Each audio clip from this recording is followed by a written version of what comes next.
Can you record a rock song with just two microphones? Is it possible to record a rock song with just two microphones? Can you record a rock song using nothing but two microphones? Can you record an entire rock and roll song using nothing but two microphones? Thank you to Sweetwater and Austrian Audio for sponsoring this video. These are the OC16s. It's a match set of OC16s from Austrian Audio that you can purchase in the description below with my affiliate link. And we're going to record the drums, guitar, bass, vocals, some percussion probably with this. We're going to do it top to bottom using nothing but these two microphones, and it's going to sound great. Okay, so the first thing, I guess, is to write the song. I've just taken the DI guitar to kind of map out the structure of the song, which that's just based on this riff that kind of fell into my hands, kind of Incubus-y.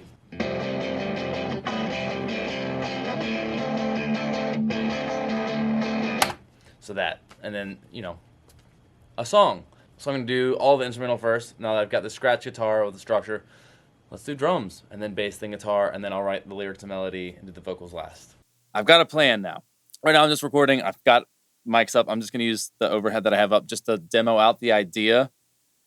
So then when I come back with these mics, I'm going to do the old trick where you record the shells separate from the cymbals. So I'm going to do one mono overhead and one in front of the kick. So I have a direct kick sound because I know I'm going to need that separate, but the snare and toms I'll be able to treat together. And then I'll do the cymbals separate with the space pair overhead.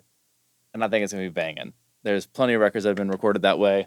I've got these Hi-X20s that Austrian Audio also sent me that are not, I don't think they're designed to be like a drum headphone, but these are great headphones. They sound really good. Been using them, tracking them, breaking in these microphones as well as these headphones lately, and they sound good. So that's going to be my approach for drums. Single kick and the mono overhead for the kick, snare, and toms. And then do cymbals separate for space pair overhead. It's going to sound so good. The guitar and bass, I decided I'm going to record those DI. And then reamp and use the mics so that I can use the mics and put the headphones on and really hear what it is I need to do to get the mic placement perfect on these. We're going to try a few different things where maybe one's front and center and another one is flipped phase in the back to get some of the bottom end coming out of the back of the cab to fill in some of the information. I don't know yet, but that's my plan. And then vocals are easy. You just record vocals into the mic and it sounds great. I've recorded at least 5 or 6 different songs with different singers and they all sound great on this one. So let's do it.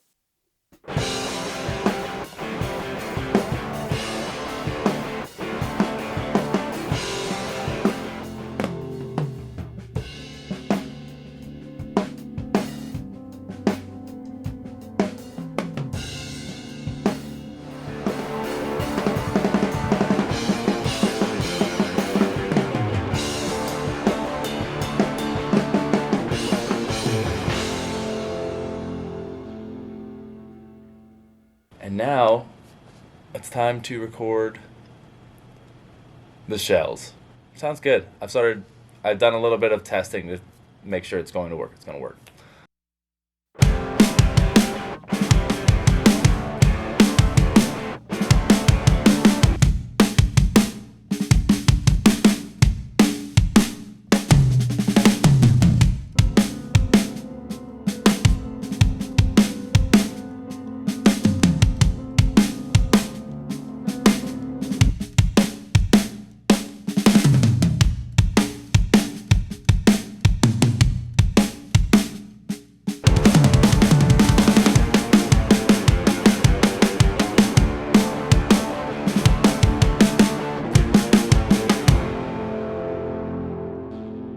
There they are. I have them as a space pair, and they are measured from my imaginary snare drum that I've taken off. I don't know, does phase even matter for just cymbals? Normally it's to keep the kick and snare and stuff in check, but I'm not playing kick and snare on this one.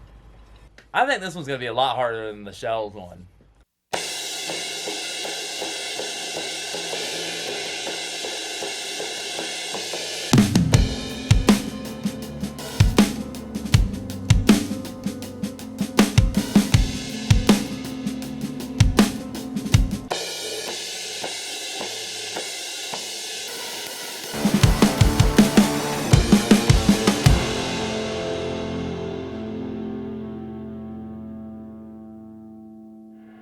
Okay. Man, I tell you what, That's not easy, especially because I didn't even write. I'm like writing the song as I'm playing it. So honestly, I can hear this in my head though. This sounds really good. This is a surprisingly good method because I'm getting like a lot of attack from the kick and snare that I just because I've already kind of EQ'd a little bit so it can see what it sounds like. Being able to treat these separately is definitely a benefit of recording this way already. So time to edit. So we made it to the bass guitar. What I'm going to do to recap, I'm going to DI the bass guitar and guitar the regular guitar into Cubase so that I can reamp and put headphones on and really dial in the mic placement with these guys instead of just slapping it up and hoping for the best, which is normally what I do. So yeah, I'm gonna record the bass, and I think I've even written it now.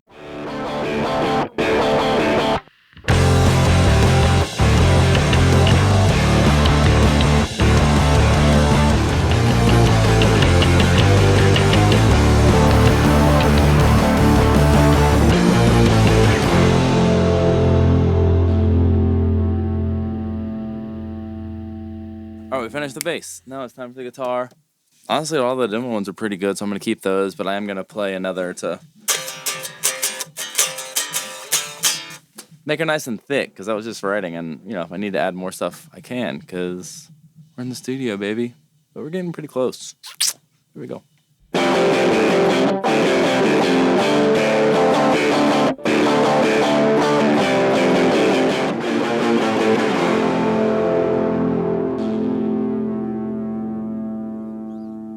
Guitar's a track. Going reamp box to my Soldano. Out to this cab in the corner, so it's on the opposite side of the room, so it's not as loud because I don't have an ISO booth or anything. So I'm gonna put it on loop, get the mic here, and find the best placement.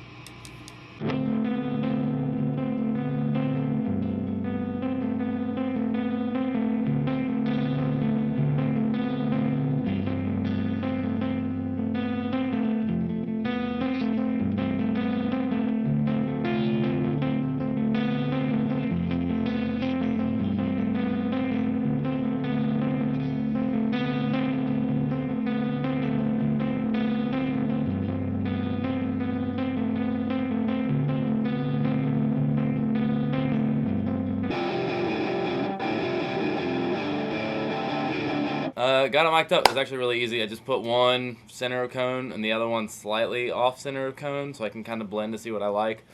And I've got a couple pedals in the box that I'm going into the combo, which I'm just using as a head to then go to the cab. Sounds good. So I'm going to print them all.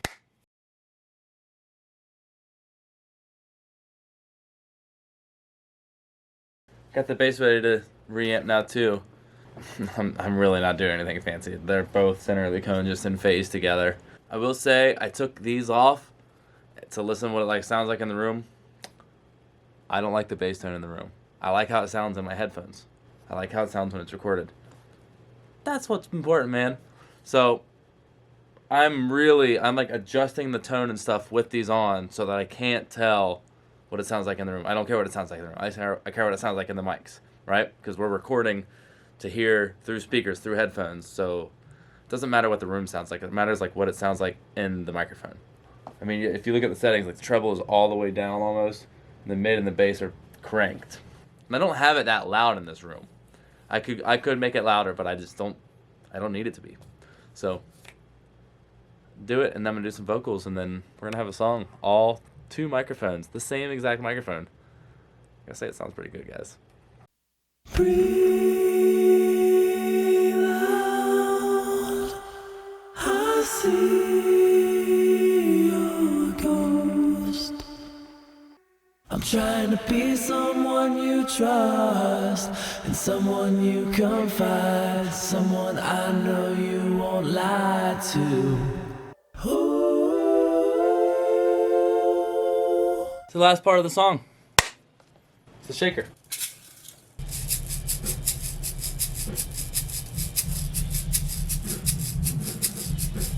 Shake it, baby. All right. I did it. I'm in. Recorded everything on the song with nothing but two OC16s. I've got to find my way to be home, 'cause no one's gonna be alone.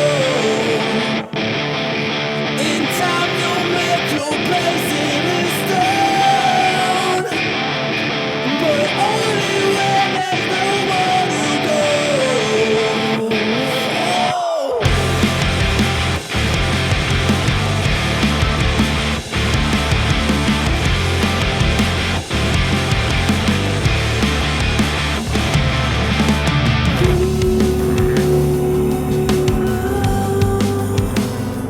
I'll see your ghost crying free,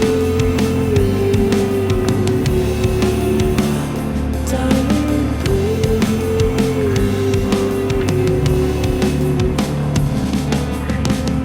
I'm trying to be someone you trust and someone you confide, someone I know you won't lie to. I will be free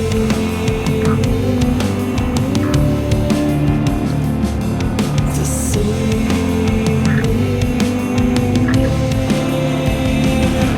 I've got to find my way to be home, 'cause no one's gonna be alone. In time you'll make your place in this stone, but only when there's no more to go.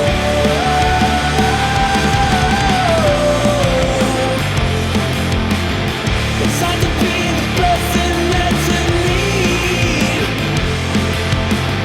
and even hard to be what you want, but harder still to be the one you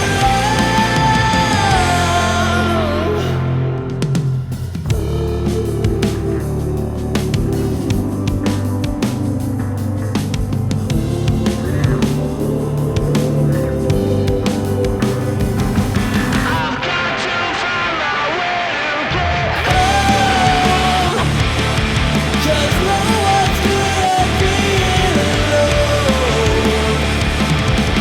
In time you'll make your place in this stone, but only when there's no more to go.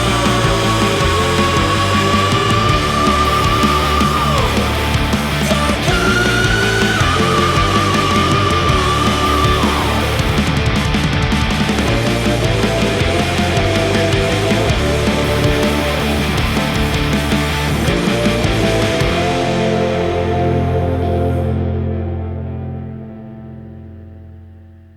Thanks again to Austrian Audio and Sweetwater for sending me the OC16s and the Hi X20 headphones.